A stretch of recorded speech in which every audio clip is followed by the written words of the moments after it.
21 সদস্যের এই ক্যাবিনেট দিয়ে রাষ্ট্র চলবে না। আমি চ্যালেঞ্জ করে বলতে পারি চলবে না, তারা ব্যর্থ হবে, সফল হবে না। রাষ্ট্রের মৌলিক সংস্কার, সেটার জন্য এই সরকারকে জাতীয় সরকারের রূপ দিতে হবে। জাতীয় সরকারের রূপ দিতে হলে বিএনপি, জামাত, গণ অধিকার, বিভিন্ন রাজনৈতিক দল বলেন, অন্যান্য রাজনৈতিক দল, অনেকগুলো দল বলেন, অনেক সময় লাগবে। আমি বলছি মেজর পলিটিক্যাল পার্টি, বুই নামছে, অবশ্যই পলিটিক্যাল পার্টি খুঁজে তো লাভ নেই। যেগুলোকে মেজর মনে করা হয়, যে যাদের অ্যাক্টিভিটিস আছে, যাদের ফাংশন আছে, যাদের গণতান্ত্রিক আন্দোলন সংগ্রামে ভূমিকা আছে, তাদের থেকে প্রতিনিধি নিয়ে, এটা 21 আছে, এটাকে 31 করা যেতে পারে, আরো 10 জন নিয়ে এটাকে জাতীয় সরকারের রূপ দিলে, তাহলে সম্পূর্ণ বক্তব্যটা শুই না। পাশাপাশি গতকালকে বলছিলাম তাদের দলেরই আরেকজন বিকাশ রাশেদ, তার কথা শুই না, তাদের আরেক পূর্ব উত্তরসূরি বিকাশ তারেক, তাদের কথা শুই না। পাশাপাশি আরও কিছু মানুষের কথা শুই না, যে আসলে ডক্টর ইউনূস সাহেব কি কাজ করবে, নাকি আসলে সব কিছু ফালাই একদিন ধরে এরকম ফেক্কা মাইলিয়া বাবারে বাবা তুরাই যে কর, কেন আমার তো বয়স শেষ, টাকা পয়সা বেটার অভাব নাই, মান সম্মান ইজ্জত মর্যাদা, এই নেতা ফেতা হওয়ার তোর বেটার চিন্তা নাই। একজন মানুষ একটা চেয়ারে বসে যদি একটু কাজ করার জন্য সময়টা না দেয়, বা যদি মনে করে যে তিনি বোঝেন না, তারা আরও ভালো বোঝেন, তাদেরকে কেন নেওয়া হইলো না? 21 জনে হবে না, 31 দরকার। তো কাদের কাদের রাখা দরকার? বিএনপি আছে, জামাত ইসলাম আছে, গণ অধিকার পরিষদও আছে, নিজের নামটা 3 নম্বরে বলছে, আরও বলছে আবার ভুইফুর সংগঠনের নাম নেওয়া যাবে না, আমাদেরকে নিয়ে এটা করতে হবে। কোনটা? 31 সদস্যের একটা উপদেষ্টা পরিষদ। তারা কি করবে? জাতীয় সরকার করবে। এখন সরকার আর জাতীয় সরকারের মধ্যে পার্থক্য হচ্ছে, একটা জাতীয় সরকার যখন গঠন হয় সেখানে রাজনৈতিক দলগুলো থেকে একটা প্রতিনিধি থাকে, পাশাপাশি অন্তর্বর্তী সরকারের প্রতিনিধি কাজ করে। প্রশ্ন, সরকারের প্রতিনিধিরা ঢুকলে ডক্টর ইউনূস এখন যেমন রাজনৈতিক সরকারের ছত্রছায়ার বাহিরে যে কোনো সিদ্ধান্ত যেভাবে নিতে পারতেছেন, যেভাবে তিনি কাজ করতে পারতেছেন, স্লো বাট স্টিডি শব্দটার সাথে পরিচিত আছেন, ধীরে ধীরে যাচ্ছেন, বাট কার্যকর পদক্ষেপগুলো নিচ্ছেন। এই পদক্ষেপগুলো কি থাকলে নিতে পারবে? যেমন ধরেন ডক্টর ইউনূস একটা মিটিং বসছে উপদেষ্টারা, ওইখানে এসে তারা একটা চিন্তা করতেছে যে 2বারের বেশি প্রধানমন্ত্রী করা যাবে না। এখন এই বৈঠকটার ভিতরে মির্জা ফখরুল ইসলাম উপস্থিত, অথবা তারেক জিয়া স্বয়ং নিজে উপস্থিত।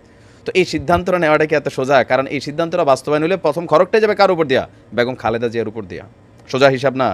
আবার ধরেন দলীয় প্রধান থাকতে পারবে না, কার উপর দিয়ে যাবে? আবার আরও অনেক কিছু আছে, যেমন অনেকে চাইছে সেকুলার কান্ট্রি হবে, তো সেই ক্ষেত্রে জামাত ইসলাম একটু মাইন্ড করার বিষয় আছে। যদি রাজনৈতিক সরকারগুলোর প্রতিনিধিরা এখানে কানেক্ট হয়, আমি না, এটা যে কোনো বাচ্চাও বোঝে যে এই যে সংস্কারের ইস্যুটা, এই সংস্কারটা তো কোনো দলের জন্য হচ্ছে না, এই সংস্কারটা হচ্ছে একটা আগামী ভবিষ্যতের জন্য গাইডলাইন। আলোচনার সংবিধান পরিবর্তনের ইস্যু আসছে, যে কিছু কিছু জায়গায় পরিবর্তন দরকার। এগুলা কেন?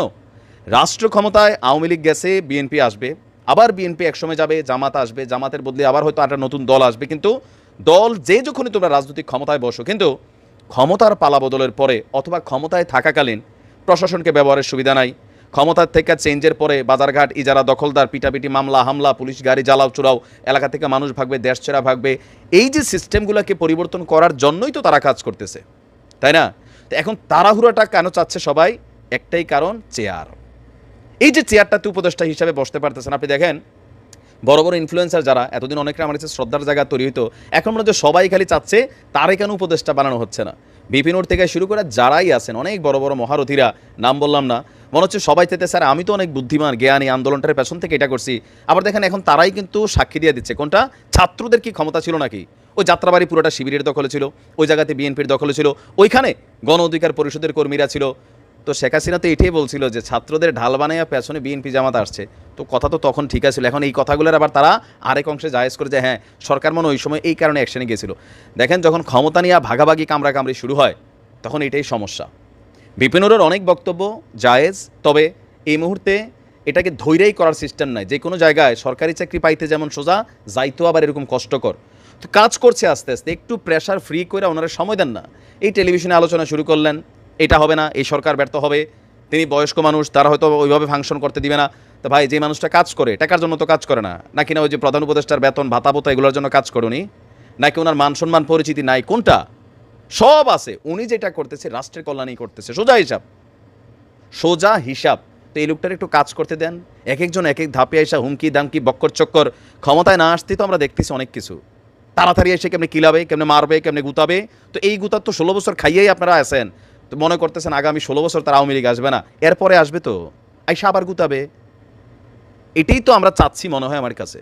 তো ভিপিনুরদের মতন মানুষ যারা আছেন অলওয়েজ ক্ষমতা কানেক্টেড। দেখেন অনেকে বলেন আমি ভিপিনুরের সমালোচক, অবশ্যই সমালোচক। ডাকসুর ভিপি নির্বাচনটা যখন হইলো, এই টেস্টটা আপনাদেরকে আমি মনে করাই দিচ্ছি আবারও।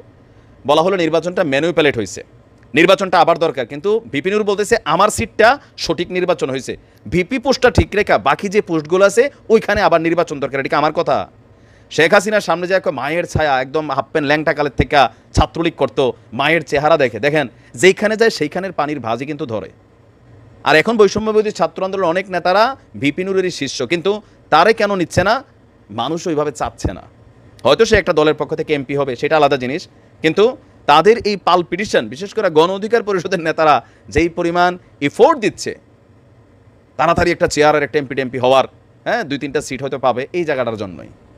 ধৈর্য ধরো, মানুষের কাছে পজিটিভলি ফেসটা আপনাদের তৈরি করা উচিত। এগুলাতে মানুষ পছন্দ করে না, কমেন্টগুলো দেখেন একটু কী পরিমাণ রিয়াকশন দেয়। ডক্টর ইউনূস সাহেবের কাজ করতে আসছে, ভুল হইতে পারে, আমরা ভুলটা মানতে রাজি। এই দেশে আমরা 53 বছর এগুলো দেখে অভ্যস্ত। সময় দেন, লোকটাকে কাজ করতে দেন, দেশ জাতি কল্যাণে তিনি সিদ্ধান্তগুলো নেবেন আশা করি। আর যদি না নেয়, ফাংশন করতে না পারে, সময় তো আছে বাবা, এত তাড়াহুড়া কেন? মাত্র তো আওয়ামী লীগ ক্ষমতায় আসছিল, 5 বছর তো এগুলো কল্পনাও ছিল না, তো সেইখানে এখন এত তাড়াহুড়া কেন? ভালো থাকুন।